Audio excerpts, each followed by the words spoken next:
it strikes me that RIMPAC is about three core elements: inclusivity, continuity, and place. And I'm going to talk a little bit about those three descriptors. The first is inclusive. It brings together 26 nations from North and South America, Europe, Asia, and Oceania. This is what the international maritime community does in ensuring that the norms, standards, rules, and laws that have provided the great stability and security, the foundation for prosperity that we all enjoy for the last 70 years.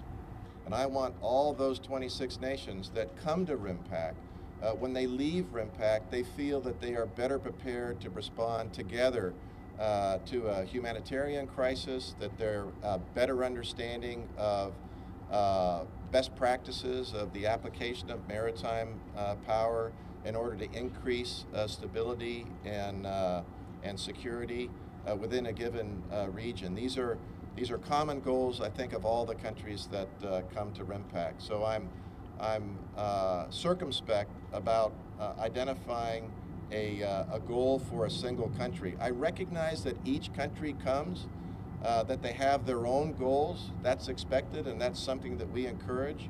But we also make sure there's a clear understanding that the broad RIMPAC exercise is focused on those three elements that I spoke of. Primary being inclusivity, that we're inclusive. If you bring a national goal, we want that goal applied in the broader context of all nations coming together in RIMPAC.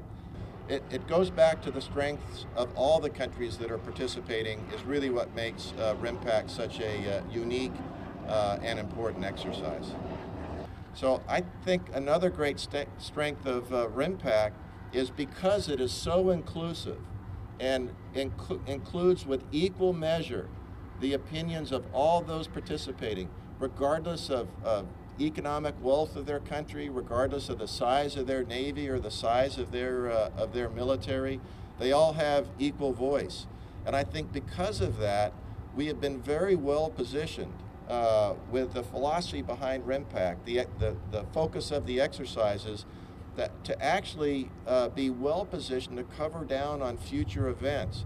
There has not been an event that has occurred in the world that we have looked back on and said, I wish we had done RIMPAC differently. In fact, we have looked at those events as they have occurred and said that last RIMPAC was perfectly suited to allow the rapid integration of nations that choose to come to the assistance of whatever country may have had that environmental calamity that occurred.